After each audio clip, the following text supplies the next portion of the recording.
우리나라 전 세계에서 우리나라를 지켜보면서 붙여준 오명이 있어요. 정말 치욕적이기도 하고 부끄러운 오명이 있는데 사우스 코리아는 자살공화국이라는 오명입니다. 도대체 얼마나 많은 사람들이 목숨을 끊고 자살을 하길래 한국을 가리켜 자살공화국이라고 하는가? 뉴스 헤드라인을 하나 띄워드릴 테니까 한번 보십시오. YTN 보도 내용인데 우리나라의 평균 자살률이 하루 평균입니다. 하루 평균 29.1명. 옆에 있는 거는 OECD 세계 선진 국가들이 평균 자살하는 숫자가 12.1명인데 우리나라는 그 배가 넘는다는 얘기잖아요. 그러면 하루 평균 29.1명, 약 30명이 자살을, 이건 공식 집계입니다. 공식적으로 집계 안 되는 자살률도 많이 있잖아요. 그러면 이 1년의 평균 도대체 얼마나 많은 사람이 스스로 목숨을 끊는가? 약 11,000명 정도가 목숨을 끊어요. 엄청나게 자살을 하는 거예요. 하루 평균 30명이 자살을 하는 것이고요. 시간당 계산을 하면 48분에 1명씩 자살하는 겁니다. 그러니까 이런 심각한 상황을 세계가 다 지켜보고 있고, 그래서 우리나라를 일컬어 사우스 코리아는 자살공화국이다고 오명을 씌우는 거죠. 옆 사람 격려하세요. 어지간한 거는 참고 사세요. 서로 격려하세요. 살다 보면 좋은 날이 올 겁니다. 여러분, 우리 생명은 정말 소중해요. 생명이 왜 소중하냐? 두 가지 이유 때문이죠. 하나는 생명은 단 한 번밖에 기회가 없어요. 누구에게도 하나님께서 두 번 살 수 있는 기회를 부여하지 않습니다. 한 번밖에 없는 일평생, 일생이기 때문에 생명은 너무 귀한 것이고, 더 중요한 이유는 생명의 주인은 하나님이십니다. 내가 내 삶을 살고 있다 해서 생명이 마치 자기 것처럼 착각을 하고 하나님이 주신 생명을 내가 인위적으로 끊는 것은 그건 범죄 행위인 거죠. 저는 지금까지 장례식을 참 많이 집례를 했는데 정말 요청을 안 했으면 싶은 장례식이 있어요. 자살한 사람은 장례식 부탁을 좀 안 하면 좋겠어요. 왜냐하면 여러분 TV 뉴스 같은 데서 많이 보셨을 거예요. 연예인이 자살했다, 누가 자살했다 하는데 그 빈소 사진이 딱 나오는데 보니 위패에 십자가가 그려져 있고 어떤 사람은 장로, 집사, 성도 이렇게 돼 있어요. 그 사람이 예수 믿는 사람이었다는 얘기잖아요. 교회를 다니는 사람이었다는 얘기잖아요. 근데 그 사람이 자살을 했어요. 그러면 목회자가 교회를 다녔으니까 교회 담임 목사가 가서 장례식 집례를 해야지요. 뭐라고 말씀을 전할 수 있을까요? 천국 같다고 하기도 그렇고 지옥 같다고 하기도 그렇고 정말 곤란하죠. 옆 사람 서로 격려, 저 양반 때문에 우리 자살하면 안 돼. 여러분, 자살은 범죄 행위입니다. 그분들 한 분 한 분 목숨을 끊는 사람들 사정을 이렇게 들어보고 읽어보면 한편으로 인간 정서적으로 다 이해가 돼요. 얼마나 답답했을까, 얼마나 정말로 견딜 수 없어서 목숨을 끊었을까, 다 이해는 되지만 그러나 어떤 이유로도 자살은 설득력이 없어요. 왜? 범죄 행위이기 때문에. 모든 일이 잘 되면 왜 자살하겠어요? 하는 일이 형통하면 왜 자살하겠어요? 안 되니까 극단적인 선택을 하는 거고, 사방팔방 길이 없으니까 목숨을 끊는 것이지요. 그래서 듣기만 해도 기분 좋은 단어가 있습니다. 그 듣기만 해도 기분 좋은 단어, 우리 가슴을, 심장을 뛰게 하는 단어가 있어요. 형통이란 단어죠. 형통보다 더 좋은 단어가 있습니다. 만사 형통입니다. 아멘. 서로 축원하세요. 만사 형통하시기 바랍니다. 오늘부터 형통 장로님하고 손을 많이 잡으세요. 우리 교회 형통 장로님이 계시니까 형통 장로님하고 같이 쉴 새 없이 손 잡으시고, 그 형통이 전이가 될지 모르지. 여러분, 형통한 삶, 너도 나도 다 만사가 형통하기를 원하잖아요. 교회 밖의 사람, 우리만 그런 게 아니고 교회 밖의 일반 사람들도 다 일이 잘 되기를 바라고 형통한 삶을 살기를 원해요. 그런데 누구도 우리 형통한 삶을 살기 원하는 사람들에게 누구도 무엇을 어떻게 하면 형통한지에 대한 대안 제시가 없어요. 정확한 정답 제시를 못 해주고 있는 거지요. 그 인생이 늘 목마른 거예요. 그런데 하나님의 말씀인 성경을 묵상하다 보니 이렇게 하면 만사 형통하다, 이렇게 하면 네 삶이 형통하리라 정확한 팩트를 제시해 주고 있어요. 오늘 그 세 가지를 함께 소개하면서 은혜를 나누기 원합니다. 첫 번째, 따라합니다. 말씀에 순종하세요. 말씀 순종이 형통한 삶의 비결이라고 일러주고 있어요. 자, 오늘 읽었던 말씀 가운데 8절을 다 같이 봅니다. 8절을 다 같이 봉독합니다. 시작. 이 율법책을 내 입에서 떠나지 말게 하며 주야로 그것을 묵상하여 그 안에 기록된 대로 다 지켜 행하라. 그리하면 네 길이 평탄하게 될 것이며 네가 형통하리라. 아멘. 그리하면 네 길이 평탄하고 그리하면 네가 형통하게 되리라. 그리하면 뭘 그리한다는 거죠? 하나님께서 너에게 주신 말씀을 묵상해라. 그리고 말씀하시는 대로 따라 살아라. 그러면 네 길이 평탄하게 되고 형통하게 된다는 거죠. 이 말씀 속에 한 가지 공식, 등식이 정리가 됩니다. 그 등식이 뭐냐 하면 하나님의 말씀 순종하면 하나님이 함께 하시고 하나님이 함께 하시면 내 삶이 평탄하고 형통하리라. 이거는 등식이고 공식인 거죠. 수많은 사람들이 잘 되기를 바라고 형통한 삶을 기대하면서도 이 등식을 삶에 적용시키지 생각을 하지 않고 인위적으로 세상 메시지만 듣고 자꾸 형통을 추구하고 살아가는 거죠. 그러니 형통한 삶이 요연한 일이 되고 마는 거예요. 하나님께서 언제 누구에게 이 말씀을 왜 주셨는가? 자, 오늘 본문 2절을 좀 보십시오. 2절을 다 같이 읽어봅니다. 시작. 내 종 모세가 죽었으니 이제 너는 이 모든 백성과 더불어 일어나 요단을 건너 내가 그들 곧 이스라엘 자손에게 주는 그 땅으로 가라. 누가 죽었다고 그러죠? 모세가 죽었대요. 모세가 죽었다는 얘기는요, 그 당시 이스라엘 백성들에게는 하늘이 무너지는 것 같은 충격이죠. 왜냐하면 모세가 이스라엘 백성들을 애굽에서 백성들을 출애굽시켰잖아요. 그리고 홍해 바다를 물론 하나님이 하신 거지만 백성들이 바라볼 때는 자신들의 지도자 모세가 하는 일로 다 보인 거죠. 그 험한 광야를 모세의 영도 아래, 지도 아래 광야를 다 통과해서요.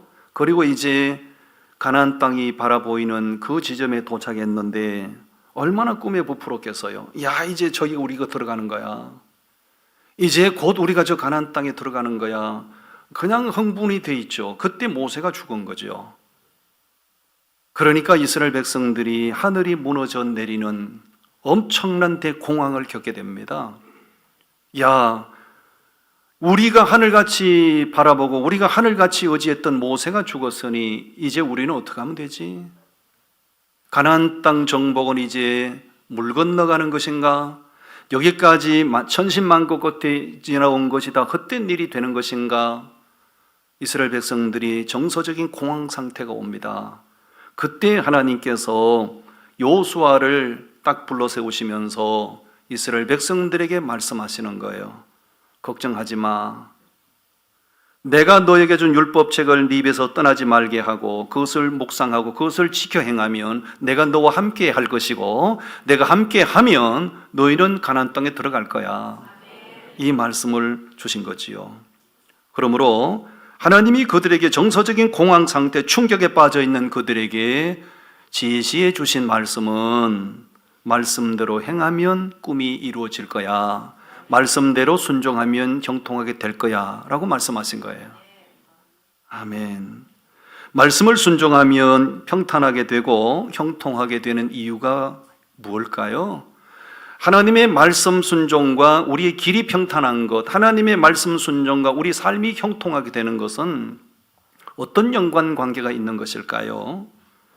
하나님의 말씀 안에는 우리의 형통한 삶의 비결이 고스란히 디테일하게 제시가 되어 있기 때문에 우리 말씀 속으로 들어가셔야 됩니다. 말씀을 순종하면 말씀을 순종하는 자와 하나님이 함께 하시니까요. 오늘날 교회 밖에 사람은 말할 것도 없고 교회 안에 있는 소위 크리스찬이라고 하는 사람들 중에 대다수가, 상당수 많은 사람들이 말씀에 귀를 기울이지 않고 말씀을 순종하지 않고 자꾸 형통한 결과만 집착하는 분들이 있어요. 그 결과는 늘 허탈감으로 여러분들을 괴롭힐 거예요. 진짜 우리가 갈망하는 그 형통한 삶, 평탄한 삶은 원한다면 말씀을 업고 가셔야 됩니다. 말씀을 붙들고 가셔야 된다고요. 말씀은, 하나님의 말씀은 우리를 평탄한 길로 안내하는 디렉션이거든요. 하나님의 말씀은 우리를 형통의 지점에 도달하게 하는 내비게이션이거든요. 아멘. 창세기 39장에 보면 애굽에 팔려간 요셉에 관한 이야기가 나와요. 한번 띄워드릴 테니까 한번 보시지요. 우리 한번 같이 읽어보십시다. 시작. 여호와께서 요셉과 함께 하심으로 그가 형통한 자가 되어. 그가 뭐가 됐다고요? 형통한 자가 됐대요. 그럼 저를 주목하세요. 요셉이 어린 나이에, 그 한창 민감한 나이에 자기 형제들에 의해서 애굽에 팔려가죠. 그 당시 노예 한 사람 값은 은 20냥이었는데 노예 한 사람 값에 요셉이가 팔려가요. 형제들이 그를 팔아먹은 거예요. 그 팔려가는 형제들에게 버림받고 팔려가는 요셉이가 형통한 자인가요? 그를 보고 형통하다고 말할 사람이 있나요? 무슨 얘기를 해야 반응하실라나? 형제들에게 버림받고 형제들에게 배척당하고 지금 남의 한 번도 가보지 않는, 자기가 전혀 갈 의지가 없는 노예로 팔려가는 요셉이를 보고 누가 형통하다 하겠어요? 그런데 성경은 지금 그 요셉이를 보고 뭐라고 해요? 형통한 자가 됐대요. 그러면 여기서 우리는 한 가지 궁금증을 가지고 말씀 속으로 들어가야 돼요. 형통의 정의, 형통의 개념이 뭐냐? 형통은 하나님과 함께하는 그 자체가 형통이에요. 왜? 버림받은 자 같아도 망한 자 같아도 하나님과 함께하면 하나님이 삶을 역전시키고 반전시키니까요. 오늘날 많은 분들이 자기 자녀에게 학업을, 공부를 시키는데 막 재촉을 합니다. 너 공부 잘해야 돼, 성적 높여야 돼, 너 두각을 나타내야 돼. 막 열심히 아이들을 그런 방향으로 막 몰아붙여요. 그러니까 아이가 열심히 성적이 쭉쭉 올라가요. 그런데 돌아보니 하나님과의 관계는 멀어져 버렸네요. 그 공부 잘해 성적이 올라가서 그가 원하는 인류 대학을 들어간다 하더라도 하나님과 멀어진 다른 상태라면 그는 형통한 자가 아닌 거죠. 여러분, 사업을 하는 경우도 마찬가지죠.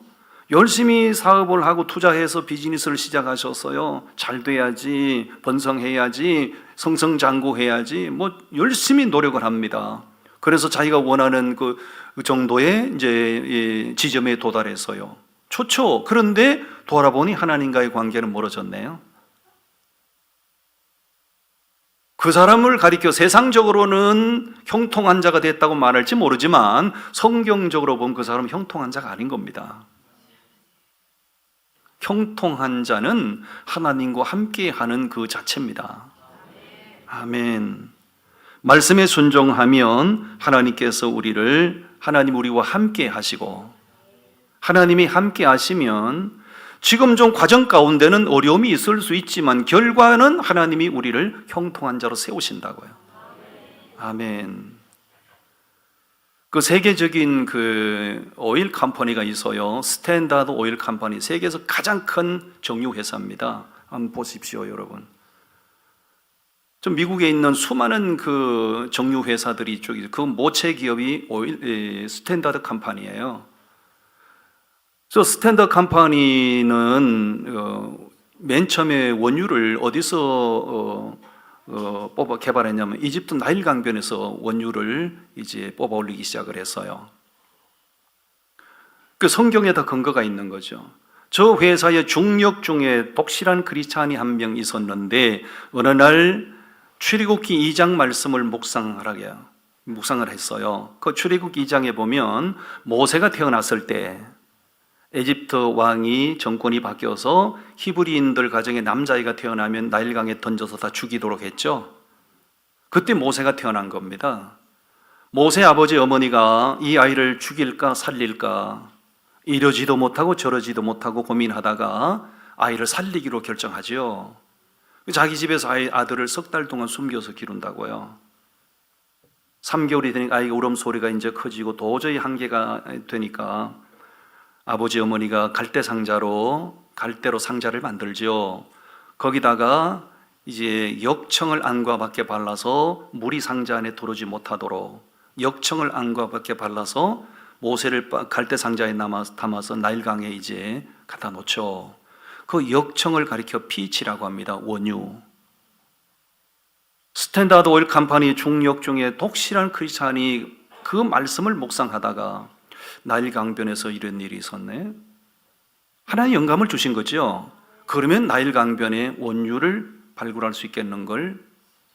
그런 절차를 거쳐서 그 당시에 미국에서 가장 권위가 있는 지질학자가 휘세터라는 지질학자가 있어요. 컴퍼니에서 그 사람을 고액 연봉을 주고 이집트 나일강변으로 파견을 하죠. 지질 연구를 시작합니다.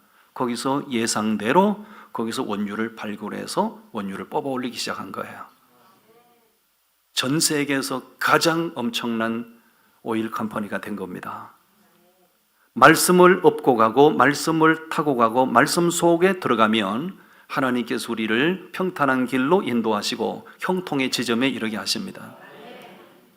말씀을 자꾸 멀리 하면서 자꾸 결과만 집착하시니까 우리 결과가 늘 허탈감으로 그렇게 돌아오는 경우들이 많죠.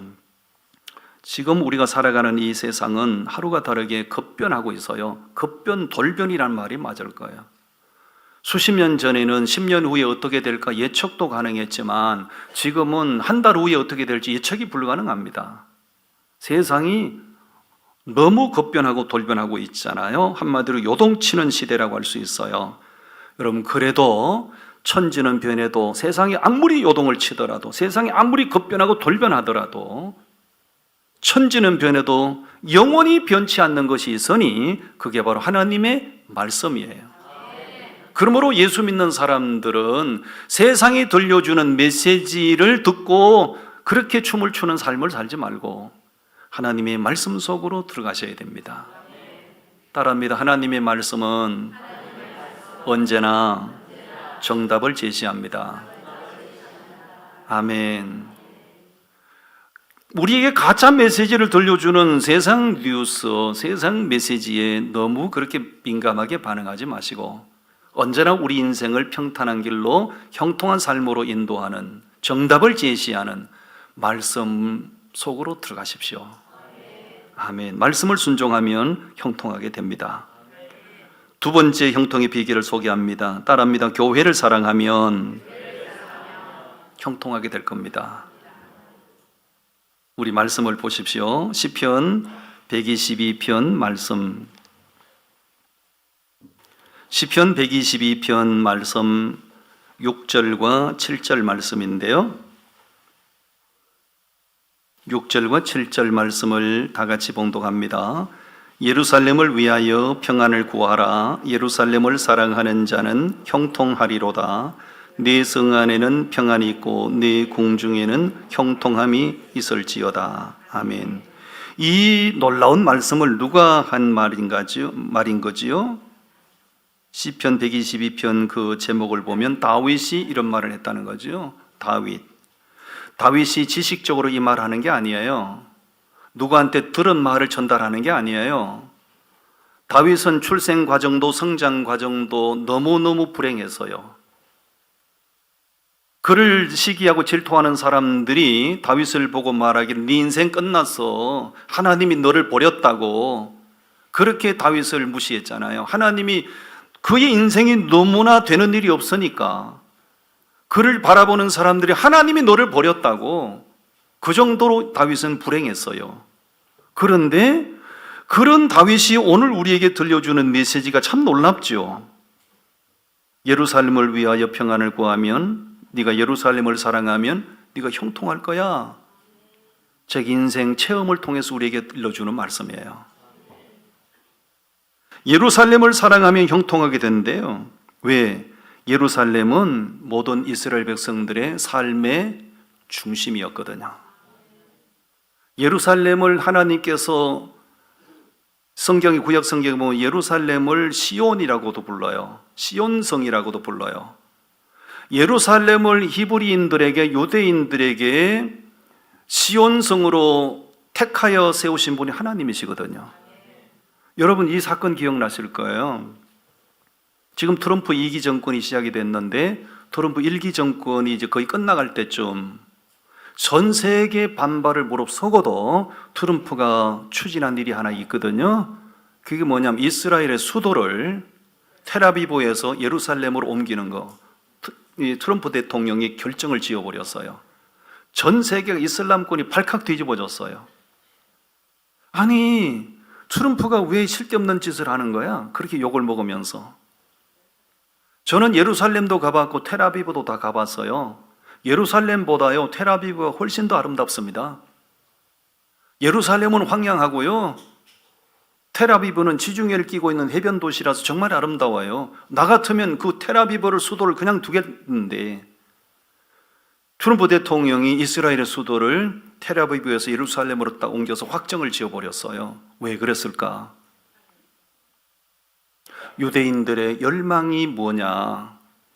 유대인들의 열망이 뭐냐? 미국의 정치, 경제, 사회, 문화를 장악하고 있는 사람들이 유대인들인데 유대인들의 희망사항이 뭐냐?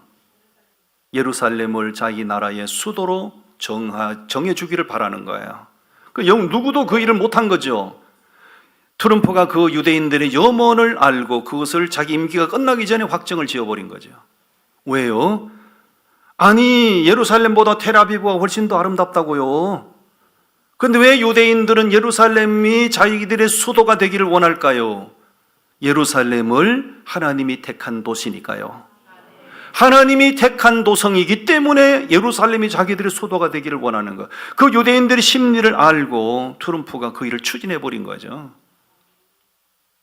우리 예수 믿고 살아가는 우리들에게는 세 가지 예루살렘이 있습니다. 세 가지 예루살렘. 첫째는 이스라엘의 수도 예루살렘이 있고요. 지리적인 예루살렘이죠. 두 번째는 영적인 예루살렘이 있어요. 영적인 예루살렘은 이 교회를 가리키는 겁니다. 세 번째는 앞으로 우리가 천국 가서 살게 될 새 예루살렘. 예루살렘은 이스라엘의 수도 예루살렘, 교회, 영적인 예루살렘 교회, 새 예루살렘, 천국 예루살렘이 있어요. 그러면 저 지리적으로 이스라엘의 예루살렘은 우리와 상관이 없는 예루살렘이에요. 새 예루살렘은 앞으로 천국 가서 살아갈 예루살렘이에요.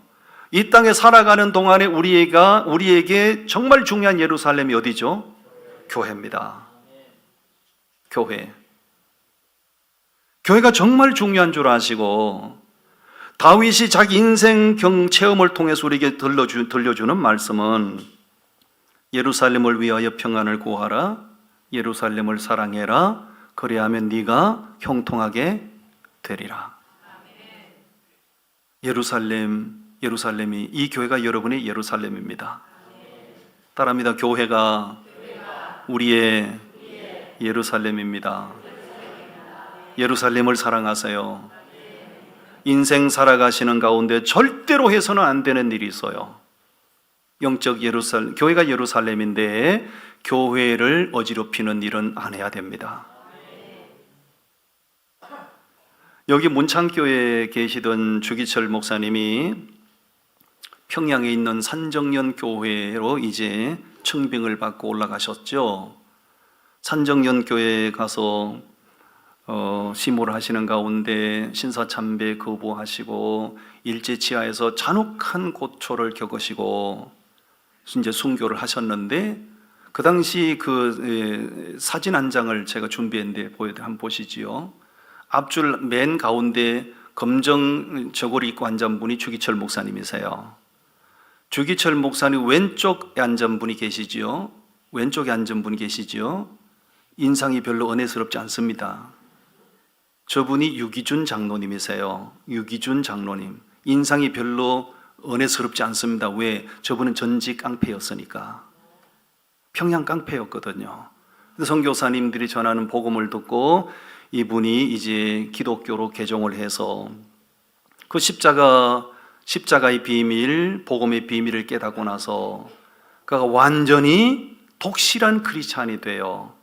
그 당시로 본 45살에 그 유명한 산정연 교회 시무장로가 돼요.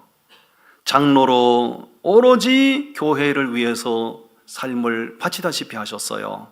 그러다가 이제 6.25 전쟁이 터지니까 목사님도 이제 주기철 목사님 순교하셨고요. 그 이후에 이제 다른 목사님도 피난 보내고 교인들 다 피난 보내고 예배당을 누가 지켜야 될 거 아닙니까?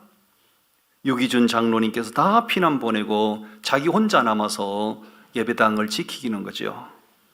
목숨 걸고 예배당을 지키다가 공산당에게 체포가 돼서 대동강 언덕에 끌려 올라가서 공개 총살형을 당해 순교를 해요. 그때 유기준 장로님이 45살이었으니까 자녀가 8명이 있었어요. 45살이니까 자녀가 8명이 성장하지 않았잖아요. 올망졸망한 자녀들이 8명이 있었어요. 얼마나 불행했을까요? 가장 없는 여인이 남편은 총살령으로 순교당하고 그의 아내 되시는 분이 8명 자녀를 데리고 얼마나 고생했을까요? 그 8명의 자녀들이 어떻게 됐을까요? 한번 보시지요. 첫째 유기원 미국에서 의학 박사, 둘째 읽기나 해. 둘째 유기영 부산대학교 의과대학교 교수, 셋째 유기선 서울대학교 의학박사, 넷째 유기천 전 서울대학장, 다섯째 유기진 시카고 외과의사, 여섯째 유기목 미국 일리노이주 의사, 일곱째 유기옥 용산 누가병원 식이질투 때문에 안 있는가 모르겠는데, 여덟째 유기숙 전 숭실대학 총장 전 국무총리 이한빈 박사의 부인. 이 정도 되면 형통한 거 아닌가요?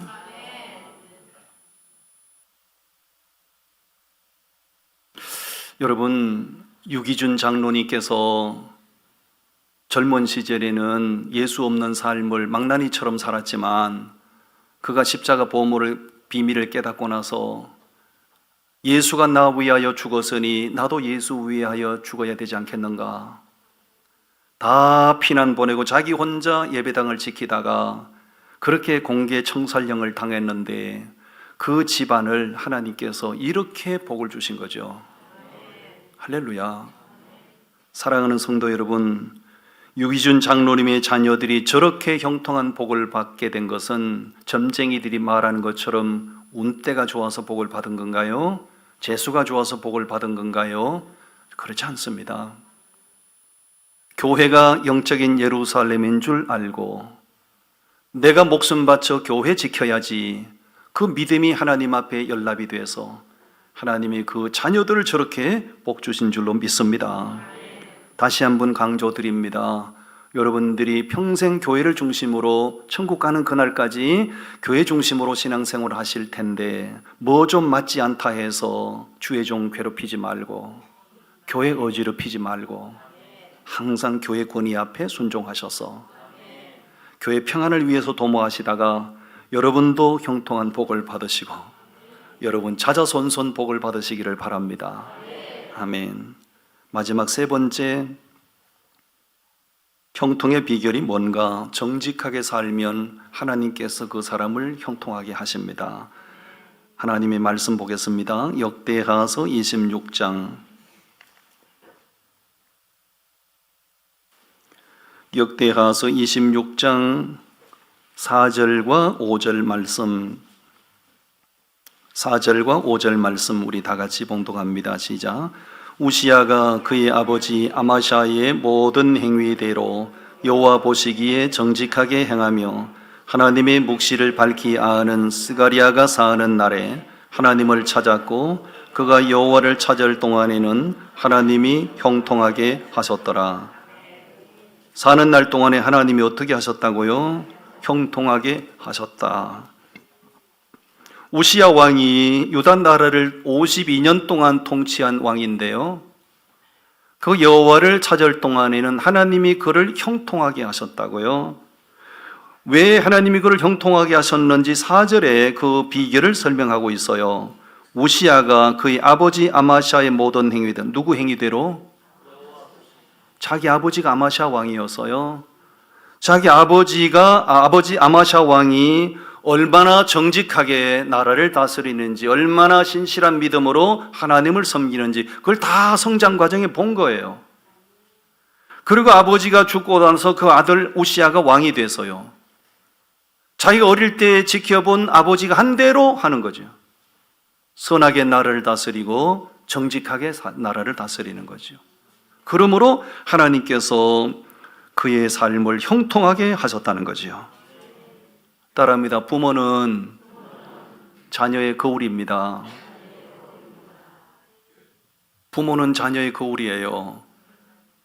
자녀가 어릴 때 태어나서 이 성장 과정을 거치는 가운데 제일 많이 접하는 사람이 부모입니다.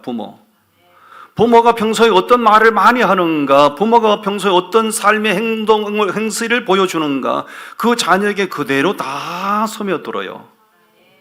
그래서 스며들어서 그 자녀가 성장하면 자기가 부모가 한 대로 그렇게 말을 하고 부모가 한 대로 행동을 해요.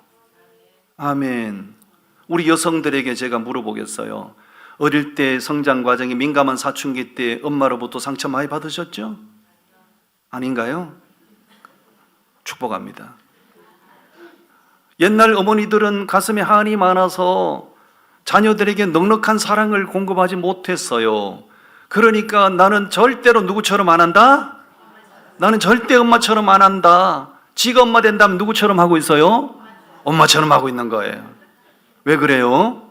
엄마처럼 안 한다고 그랬는데 자기가 엄마 되고 나니까 자기가 엄마처럼 하는 거예요. 왜? 엄마가 하는 모습을 보고 자라면서 자기 안에 스며들어 있는 거예요. 여러분, 아마 우시야 왕이 평생 정직하게 살았어요. 하나님 가까이 했어요. 왜? 자기 아버지가 그렇게 사는 것을 보고 자랐거든요. 그러니까 하나님께서 그의 삶을 형통하게 하셨다고 말씀합니다. 그가 52년 동안 나라를 다스렸거든요. 지금으로 말하면 엄청난 장기 집권이죠. 52년 동안 나라를 다스리는 가운데 누구도 우시야 왕을 배척하는 사람 없었고요, 누구도 우시야 왕을 괴롭힌 사람 없었어요. 왜? 선하게 나라를 다스리고 정직하게 나라를 다스리니까 백성들로부터 추앙을 받는 거예요. 아멘. 역사가 증명하는 사실이 있습니다. 세상의 모든 나라들 가운데, 집권자들 가운데 장기 집권하는 사람들은 거의 대다수가 독재자들입니다. 필리핀의 마르코스 대통령 장기 집권 독재로 나라를 다스렸죠. 쿠바의 카스트로 장기 집권 독재로 나라를 다스렸어요. 북한의 김일성 3대 세습, 이제 4대 세습을 준비하고 있잖아요. 장기 집권이죠. 독재로 나라를 다스리는 거예요. 이집트의 후세인 대통령 장기 집권 독재 정치예요. 결과가 더 어땠어요? 결과가 비참하죠? 결과가 다 몰락이죠? 여러분, 정직하게 나라를 다스리는 사람이 형통합니다. 정직한 지도자를 둔 나라, 백성이 행복한 거예요.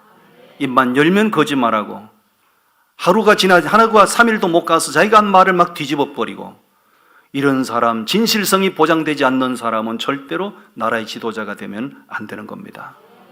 아멘. 회사에서 어떤 제품을 생산을 하더라도 그 제품을 소비자들에게 많이 이렇게 잘 홍보가 돼야 제품이 팔리잖아요. 제품을 소비자들에게 알리는 것을 마케팅이라고 그래요. 마케팅. 아무리 좋은 제품을 만들어도 마케팅이 제대로 안 돼, 홍보가 제대로 안 되면 판매가 잘 되지 않죠. 가장 성공적인 마케팅은 뭔가? 마케팅은 진실성 마케팅이라고 그래요. 진실성 마케팅. 무슨 얘기냐면 이 회사에서 이 제품을 선전을 하는데 뭔가 진실함이 느껴지면 나도 그 물건을 구매를 하게 되고, 나만 구매하는 것이 아니라 내가 다른 사람에게 자꾸 알려줍니다. 야, 너 그 제품 써봤니? 그 제품 써보니까 정말 좋던데? 나만 그런가? 여러분이 나를 이상한 사람처럼 쳐다보시는데 그렇다니까요. 물건 하나 딱 사보고, 야, 이 진짜 홍보한 대로 거의 100%인데 아무리 홍보한 것보다 더 능가할 정도로 제품이 좋은데 싶으면 만족도가 있잖아요. 진실성이거든요. 그러면 내가 만족할 뿐만 아니라 다른 사람에게 너도 써보라고 이제 간접 홍보를 하는 거예요. 그래서 마케팅 중에 가장 좋은 마케팅 전략은 진실성 마케팅이에요. 사람도 마찬가지입니다. 우리는 끊임없이 사람 저 사람 만나서 많은 주저리 대화를 하고 살아가는데, 대화를 나눠보면서 이 사람이 말은 하는데 진실성이 느껴지지 않잖아요. 그럼 속으로 어때요? 네하고는 별 볼이 없겠는데, 속으로 손절을 하는 거죠. 근데 대화를 나눠보니 그 사람의 진실성이 느껴지면 그 사람에 대한 신뢰가 생기는 거예요. 맞지요? 난 왜 이렇게 잘하나 몰라. 이 진실성은 정직과 연관된 거죠. 정직이 담보되지 않는 삶은 사람들로부터 신뢰를 받지 못해요. 진실성이 느껴지고 정직함이 담보가 되면 사람들이 나를 신뢰하게 되고, 신뢰를 받으면 사람들이 나를 따르게 되어 있는 거예요. 세계적인 투자의 귀재 워렌 버핏이 남긴 많은 명언들이 있는데 이런 명언을 남겼더라고요. 한번 같이 읽어보시죠. 시작. 정직함은 최고로 값비싼 선물이다. 싸구려 인간에게 그걸 기대하지 말라. 예, 명언이죠. 정직함은 최고의 선물이다. 값싼 인생, 싸구려 인생은 말을 막 뒤집고 막 번복하기 때문에요, 싸구려 인생들에게는 그걸 기대할 수 없다는 거죠. 여러분, 정직한 사람은 품격이 느껴집니다. 정직한 사람은 신뢰를 얻게 됩니다. 신뢰를 얻으면 사람이 나를 따르게 돼 있어요. 그럼 인생의 만족도가 높아지게 돼 있는 거예요. 오늘 말씀의 주제가 평탄하고 형통하리라 인데, 우리가 어떻게 하면 평탄하고 형통할 수 있겠는가? 이 말씀을 오래오래 기억하셔서 여러분이 가시는 걸음이 평탄하시고 우리 모두의 삶이 형통하시기를 바랍니다. 기도하겠습니다. 하나님,